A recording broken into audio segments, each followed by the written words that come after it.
आपने क्या कहा? ये हर माह की भांति इस बार जिले की संगठन की समीक्षा बैठक थी। बलिया जनपद के सभी विधानसभाओं के सभी कार्यकर्ता उपस्थित थे। माननीय श्री ओम प्रकाश राजभर की विचारधारा को जन जन तक पहुंचाने के लिए समस्त वंचित वर्गों को सुहेलदेव भारतीय समाज पार्टी से कैसे जोड़ा जाए, जो लोगों की समस्याएं हैं, सामाजिक, शैक्षणिक, राजनीतिक और आर्थिक जो समस्याएं हैं, उससे निपटारा कैसे पाया जाए, संगठन और मजबूत कैसे होगा, सदस्यता अभियान मजबूती से कैसे चलेगा, इन सारे बिंदुओं पर आज कार्यकर्ताओं को हमने प्रशिक्षित किया। इसके साथ साथ बहुत सारे लोगों ने आज पार्टी की सदस्यता भी ग्रहण किया। इसके साथ साथ बहुत सारे कार्यकर्ताओं को आज पदाधिकारी भी बनाया गया। सर, समाजवादी पार्टी से गठबंधन टूट गया, बसपा पूछ नहीं रही है, भाजपा में बड़ी हल्ला हो रहा है, सच क्या है सर? देखिए, सच यही है कि समाजवादी पार्टी से गठबंधन टूट चुका है।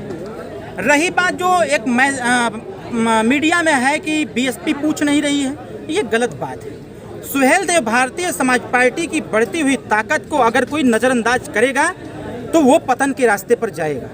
सुहेलदेव भारतीय समाज पार्टी के कार्यकर्ता और पदाधिकारी रात दिन मेहनत इसलिए नहीं करते हैं कि कोई पूछेगा नहीं, मेहनत इसलिए करते हैं कि हमारा गठबंधन जनता के साथ है। सर, जनता हमारे साथ है, मेरा गठबंधन जनता से है और जनता का मतदान जिसको चाहिए होगा वो मेरे साथ खड़ा होगा। भारतीय जनता पार्टी ने राष्ट्रीय अध्यक्ष जी को वायु श्रेणी की जो सुरक्षा दी है, इसका क्या मतलब है सर?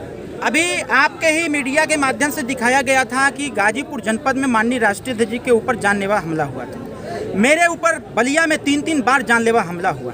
राष्ट्रीय अध्यक्ष जी हमेशा संदेह के घेरे में आते रहे हैं कि कब इनके साथ क्या हो जाएगा। हमारे सुहेलदेव भारतीय समाज पार्टी कार्यकर्ता धरना प्रदर्शन ज्ञापन के माध्यम से सरकार को बार बार सचेत करने का प्रयास किया। रिपोर्ट गाजीपुर जनपद से गया कि ओम प्रकाश राजभर जी के जान माल को खतरा है। ओम प्रकाश राजभर इस समय पूरे उत्तर प्रदेश नहीं, देश के समस्त वंचित वर्गों के नेता हो गए, एक ब्रांड हैं। तो उस ब्रांड की रक्षा सुरक्षा के लिए सरकार उनको वाई श्रेणी ही नहीं, अपग्रेड मैं कर रहा हूँ, वाई+ श्रेणी की सुरक्षा दे दिया है, उसको बढ़ाया है। क्योंकि ऐसा देखने में आया है, एलआईओ का रिपोर्ट है कि ओम प्रकाश राजभर थ्रेट पर हैं, उनको लोगों ने निगाह पर बना रखा है, चाहे जब उनके साथ कुछ भी हो सकता है। इसलिए सरकार ने सुरक्षा उपलब्ध कराया है। इसको ये न आका जाए कि बीजेपी गवर्नमेंट ने अगर सुरक्षा ओम प्रकाश राजभर को दिया है तो उन्हीं से गठबंधन होगा। सुरक्षा तो सरकार ने अखिलेश यादव को भी दे रखा है, तो क्या ये मान लिया जाए कि अखिलेश यादव बीजेपी का समर्थन करते हैं? सुरक्षा तो Z+ की सुरक्षा बहन मायावती जी को है, तो क्या ये मान लिया जाए कि मायावती जी बीजेपी का समर्थन करती है? सुरक्षा से गठबंधन नहीं देखा सर, एक बात बड़ी चर्चा में है कि अमित शाह और मोदी जी चाहते हैं कि माननीय ओम प्रकाश राजभर जी हमारे साथ हो जाए, लेकिन योगी जी नहीं चाहते हैं। देखिए, ये गलत बात है। और उत्तर प्रदेश में सबसे पहले अगर राष्ट्रपति चुनाव को देखते हुए किसी ने याद किया तो माननीय मुख्यमंत्री जी ने याद किया। हमारी खुद 2 बार मुलाकात हो चुकी माननीय योगी जी से, बाबूजी को की समस्याओं को लेकर के, कुछ ऐसे हमारे विधायकों की समस्याएं थी उनको लेकर के मैं खुद मिल चुका। महाराज जी माननीय ओम प्रकाश राजभर जी की ताकत को अच्छी प्रकार से समझ गए हैं। उनको ये पता हो गया है कि ओम प्रकाश राजभर पूर्वांचल में मजबूत ताकत में है। अगर पहली ताकत भारतीय जनता पार्टी है तो दूसरी ताकत सुहेलदेव भारतीय समाज पार्टी है, तीसरी ताकत समाजवादी पार्टी है। ये अच्छी प्रकार से सबको पता चल गया है। नीचे से ऊपर तक सभी लोग हमारे नेता हमारी पार्टी को बहुत अच्छे से देख रहे हैं, संगठनात्मक तरीके से बहुत मजबूती से। सर, आखिरी सवाल, सुहेलदेव भारतीय समाज पार्टी जिसके खेमे में जाती है उसकी सीटें बढ़ जाती है, सत्ता में कैसे पहुंचेगी? अब तो अलग है। देखिए, ये आपने जो प्रश्न किया है सही भी है। समाजवादी पार्टी जब कांग्रेस, देश की सबसे बड़ी पार्टी कांग्रेस कही जाती थी, उस पार्टी से गठबंधन हुआ तो 47 सीट आया। जैसे ही सुहेलदेव भारतीय समाज पार्टी से गठबंधन हुआ, सीटें 125 आ गई। मैं बलिया में खड़ा हूँ, 2 सीट बीजेपी, बाकी सारी सीट सपा की तरफ है। बगल का गाजीपुर 1 सीट बीजेपी को नहीं है। बगल में मऊ 1 सीट बीजेपी के पास है। बगल में आजमगढ़ 0 हो गया बीजेपी। बगल चले देवरिया में, देवरिया में 3 सीट सपा है तो 2 सीट 3 सीट भाजपा है। उसके बगल में सिद्धार्थनगर 1 सीट भारतीय जनता पार्टी। चलिए बस्ती में 1 सीट भारतीय जनता पार्टी, बाकी सब सपा। कहने का मेरा तात्पर्य है कि ओम प्रकाश राजभर जिसके साथ रहते हैं उनकी सीटें बढ़ती हैं। बीजेपी के साथ 17 में थे, 325 सीट जीते। जैसे हम हट गए 275 पे आकर अटक गए। तो ये तो अब पुष्टि इसकी हो चुकी है कि ओम प्रकाश राजभर जिस भी ताकत के साथ अपनी ताकत जोड़ेगा उसकी सीटें आगे बढ़ेंगी। धन्यवाद सर। सर, एक और सवाल है।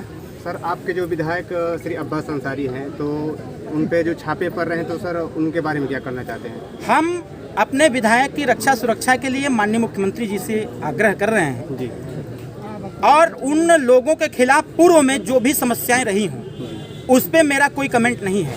लेकिन अब जब से वो विधायक बना है उसके बाद से कोई समस्या ना हो, इसके लिए सरकार से हम रिक्वेस्ट कर रहे हैं कि हमारे विधायक को सुरक्षित रखा जाए ताकि वो क्षेत्र में रहे, अपना काम करे, जनता की सेवा करे और क्षेत्र का विकास करे। इसलिए मैं सरकार से रिक्वेस्ट भी किया हूं, मैं स्वतः पर्सनली किया हूं कि हमारे विधायक के ऊपर अब कोई चार्जेस न लगाए जाएं।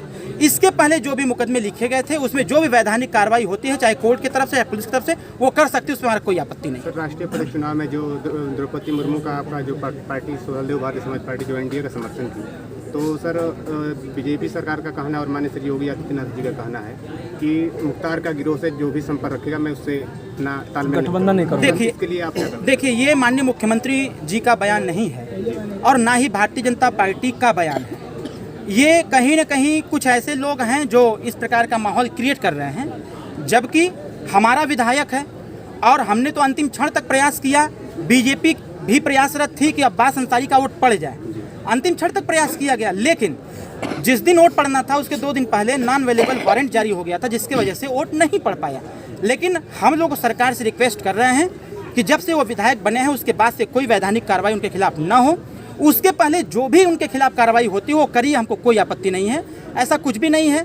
आप अगर ऐसा कह रहे हैं तो माननीय ओम प्रकाश राजभर जी जब सरकार में थे तब भी मुख्तार अंसारी से ताल्लुकात रखते थे, नहीं सरकार में थे तब भी रखते थे और आज भी है, यहाँ कोई संदेह नहीं है। बहुत बहुत धन्यवाद।